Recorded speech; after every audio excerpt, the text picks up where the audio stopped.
अहमत्व का मतलब है ये अपने मन में सोचना कि मैं शरीर हूं। अब ये शरीर की बहुत सारी आइडेंटिटी है। ये शरीर का नाम कृष्ण प्रिया भी है। इस शरीर की कुछ उपाधियां भी हैं कि मैं कौन हूं। फिर हमारे बहुत सारे रिश्ते भी हैं। ये सभी एक ना एक आइडेंटिटी आप सबके साथ जुड़ी है। अब इसको कोई तकलीफ दे, कोई अपमान करे, गलत शब्द बोले, सम्मान ना करे, तकलीफ होगी। क्यों? हम कुछ हैं। तो जब तक शरीर का भाव रहेगा आपको हर चीज दुखी करेगी। जो चाहे आपको रुला सकता है। मतलब कोई भी आपको कटु शब्द बोलेगा आप रो पड़ेंगे। आप रोएंगे नहीं, पूरा दिन आप वही सोचेंगे जो आपके साथ घटित हुआ है। तब तक नींद नहीं आ सकती आपको जब तक कुछ सांत्वना ना मिल जाए, जब तक आप उस चीज का तुरंत विरोध ना करो, उसको वैसा फल ना दे दो, तब तक शांति नहीं मिलने वाली। कई बार लोग अपमान कर देते हैं, वो पूरे सातों दिन चलता रहता दिमाग में, भूलते नहीं हो, क्योंकि अहमत्व है। अध्यात्म किसे कहते हैं? अध्यात्म का सीधा सीधा सरल अर्थ है जिसने अपना मन का रिमोट कंट्रोल अपने हाथ में कर रखा है। उसने अपना रिमोट, मन का रिमोट कंट्रोल किसी दूसरे के हाथ में नहीं दिया है। हमने क्या किया है? हमने अपने मन के रिमोट कंट्रोल, रिमोट जैसे टीवी का आप चालू करते, एक चैनल बदला, दूसरा चैनल बदला, उसी तरह से हमने अपने मन का जो रिमोट है वो किसको दे दिया है? लोगों को दे रखा है। पड़ोसी को दे दिया। पड़ोसी चाहे तो वो रुला सकता है, अपमान का कुछ कह दे तो तुम वही पूरे दिन सोचोगे। कोई थोड़ा सा अच्छा बोल दे तो आप हंसते मुस्कुराते, वो रिमोट से वो चैनल चालू हो जाएगा। बहुत सुंदर सच कर आ रहे हो, घर से निकले ही थे, अचानक कोई कहते क्या पहना है आपने, तुरंत मूड खराब महाराज। और जबकि खुद 10 बार 100 बार सर धज के इधर उधर चल के देख लिया हो, बढ़िया लग रहे, लेकिन सामने वाले ने कह दिया कि बुरे लग रहे हो, फिर तो सब खराब।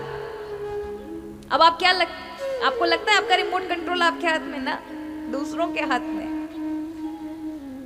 आपको तो फर्क ही नहीं पड़ना चाहिए, मुझे अच्छा लग रहा है ना, वही करना है जो मुझे पसंद है। दूसरे के कहने से नहीं मुझे अपने आप को बदलना। अगर मुझे जो चीज पसंद आ रही है मैं वही करूं। पर हम दूसरों का करते हैं महाराज। कोई भी आए अपमान कर जाए तो दुखी, क्रोध में कुछ बोल जाए तो दुखी। अब ऐसा ही चलता रहता है। यही वाला कि टेलीविजन तो आप खरीद के लेकर आए, रिमोट पड़ोसी के हाथ में दे दिया, वो जो चैनल बदल ले वही आप देखोगे। हमारा जीवन बिल्कुल वैसा ही है कि जो चाहे व्यक्ति हमें वैसा हमारे चेहरे पर विचार भाव लेकर आ सकता है। तो अध्यात्म, वो आध्यात्मिक व्यक्ति कौन है? जिसने अपने मन को स्वयं नियंत्रण। किसी ने अगर कुछ कहा तो ऐसा नहीं कि बुरा नहीं लगेगा, लगेगा, किंतु अगर आप में सामर्थ्य तो वहीं की वहीं जवाब दें। नहीं है तो उस विडंबना को घर तक मत लेकर आओ, अंदर तक मत लेकर आओ। जैसे आप घर में से कचरा कहाँ निकालते हो? बाहर फेंकते हो, लेकिन एक छोटा सा डस्टबिन भी रखते हो घर में, जो कचरा होता है उसको एक जगह इकट्ठा करने के लिए। उसी प्रकार अपने मन में भी कचरे का डिब्बा रखो कि अंदर मन तक, पूरे घर के कमरे में नहीं कचरा आना चाहिए, केवल डस्टबिन तक। सोचो, इसने कहा इसका परिणाम या तो समय के अनुसार हम देंगे, नहीं तो भगवान देंगे, लेकिन अपने मन के भीतर वो चीजें नहीं लेके आनी कि हमारा मन कुड़े, हमारा स्वास्थ्य खराब हो, हमारा जीवन खराब हो जाए, हमारे विचार खराब हो जाए। तब तक आध्यात्मिक व्यक्ति नहीं हो सकता। तो यहां पर कहा पिता इसलिए आप दुखी क्योंकि आप शरीर से अभी अपने आप को मैं मान रहे हैं, इसलिए आपको हर चीज चुभ रही है। आप मान लें आप शरीर नहीं, आप आत्मा है, तो आपको कोई बात नहीं लगेगी।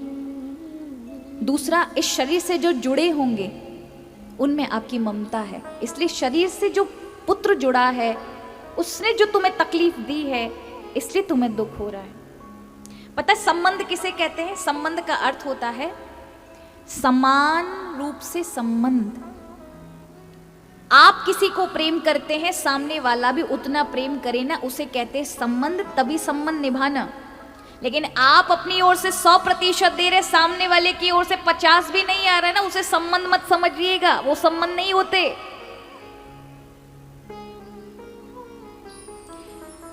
कई बार क्या होता है, माता पिता अपनी ओर से 100% देते, बालकों की ओर से मारा 50% क्या 30% भी नहीं आ रहा, और आप सोच सोच के पगलाए जा रहे हो, पागल हो रहे हो, परेशान हो रहे हो, बच्चे ऐसा ना करे, बच्चे ऐसा ना, और बच्चे मान नहीं रहे, आप उनके सामने रोए जा रहे हो, परेशान हो रहे हो, ऐसा मत करना बेटा, हमारा जीवन दांव पर लग जाएगा, ऐसा वैसा। तो वो कहेंगे हमें इमोशनल टॉर्चर कर रहे हैं, वो करेंगे वही जो वो चाहते हैं। कई बार ऐसे बहुत सारे बालक होते हैं, बच्चे होते हैं जो माता पिता की नहीं मानते, तब क्या करना चाहिए? तब भगवान पे छोड़ो, इतना पक्का हृदय कर लो, आपके कहने पर एक बार समझाओ, 2 बार समझाओ, 3 बार समझाओ, चौथी बार नहीं समझाना, फिर वक्त समझा देगा, समय समझा देगा। आप चाहे रो रो के पागल हो जाओ,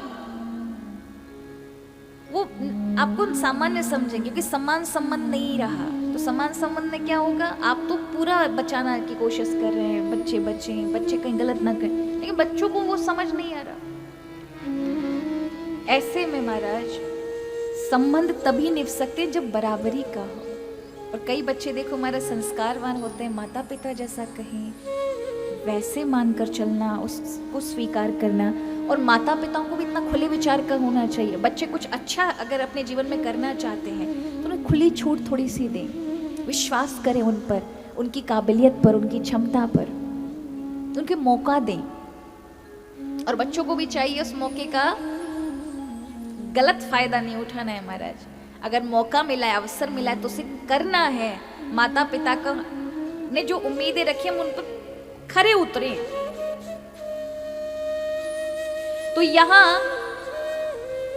आत्मदेव समझाते, पिताजी आप इसलिए दुखी हैं क्योंकि आप पहले तो शरीर को अपना मानते हैं, दूसरा इस शरीर से जुड़े हुए लोगों में आपकी बहुत ममता है। दोनों को ही अब त्याग दीजिए। अहमत्व भाव भी नहीं कि मैं शरीर हूं, मैं तो आत्मा, मुझे कौन कष्ट दे सकता है। और दूसरा, मेरे से जुड़े हुए मेरा नहीं है, मेरे तो परमात्मा है, वही सब देखेंगे, वही सब करेंगे, व्यवस्थित वही करेंगे। और याद रखिए, आप चाहे कितना भी सोच लीजिए, मैं करूंगा, मैं करूंगा, मैं नहीं करूंगा तो मेरे बच्चे सब बिगड़ ना जाए, मैं नहीं करूंगा तो मेरे बच्चों का क्या होगा। अरे मान के चलो, हो ना हो, अगर आपका शरीर अभी छूट गया फिर कौन संभालेगा? क्या गारंटी आप आगे संभाल लोगे? तो भगवान पे भरोसा रखो, वो संभाल देगा। क्योंकि आपको नहीं पता था कि आपके बच्चे कैसे निकलेंगे, कौन पैदा होगा, बेटा होगा, बेटी होगी, कैसे होंगे। सब प्रभु ने पहले से ही सबको बनाकर, सबका भाग्य प्रारब्ध लिखकर भेजा है। इसलिए बिल्कुल विचार नहीं करना चाहिए महाराज, प्रभु पे भरोसा रखो, सब अच्छा होगा। और जो भरोसा करके, आंखें बंद करके प्रभु के शरणागत हो जाते हैं, याद रखिए भगवान ने कहा है, तुम नेत्र बंद करके मेरी ओर दौड़ो। तुम्हें जब लगेगा ना कि मैं गिरा तो मेरी गोद मिलेगी। क्या मिलेगी? कि तुम कहीं कीचड़ में नहीं गिरे हो। कहाँ गिरे हो? मेरी गोदी में गिरे हो। और वो गोदी में तुम्हारा कभी अहित नहीं हो सकता, क्योंकि भगवान की गोद है, वहां अहित नहीं है। लेकिन संसार के लिए दौड़े, कीचड़ मिलेगी, गंदगी मिलेगी, जिसमें खुद गंदे होंगे और लोगों को भी गंदा कर दोगे।